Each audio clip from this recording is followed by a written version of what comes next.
na-experience ka kanina. So, they will give an special award to those translator.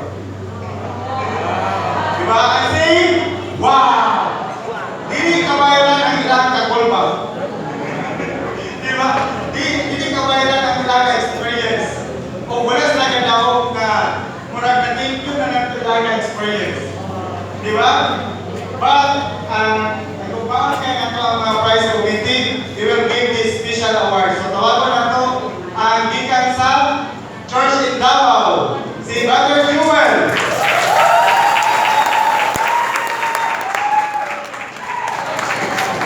Church in Panantukan, BC. Church in Quezon City, Gerald. Mao kami ang mga future translator. And next, ato naging tunan sa atong mga lokalidad sa pag-translate. Kaya pagkabot